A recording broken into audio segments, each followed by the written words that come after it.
gonna take a minute and head on over to the honesty corner, which, surprise, I'm actually just like here right now because I don't feel like moving. For a majority of my life, I haven't known how to talk to myself about myself in a healthy and loving kind of way. If we were roommates, this me and like the internal me, I've basically been coming home for the past 30 years and saying everyone's house is nicer than ours. Everyone's roommate is better and more popular and prettier and cooler than you are.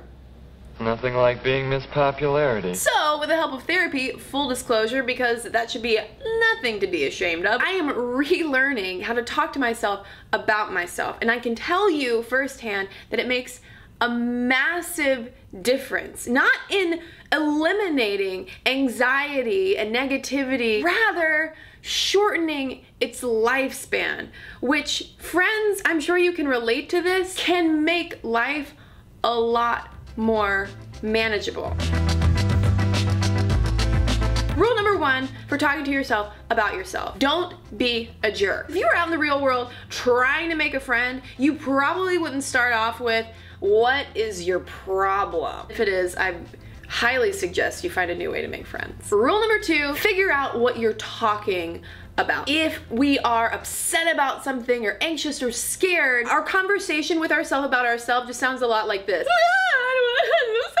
Take a moment and ask yourself, how are you feeling? Rule number three, separate feelings from facts. Talking about how you are feeling and phrasing it in that way of, I feel so anxious, I feel so frustrated, I feel so disappointed, it keeps you more in the present, and it suddenly becomes not quite so everlasting, but right in front of you, right here, right now. Rule number four, be curious. Once you establish how it is exactly that you're feeling, follow up non-judgmentally with a question, why are you feeling this way? That will allow you to extract the fact from the feeling. Rule number five, add but. Just like salt, but goes with everything. One of the best things that you can do when you are talking to yourself about yourself in order to stay away from that negativity and change your outlook to the positive is add a but. And that helps us pull our focus to the present and steer clear of absolute, like always and never. It can also save us precious time from unnecessarily judging ourselves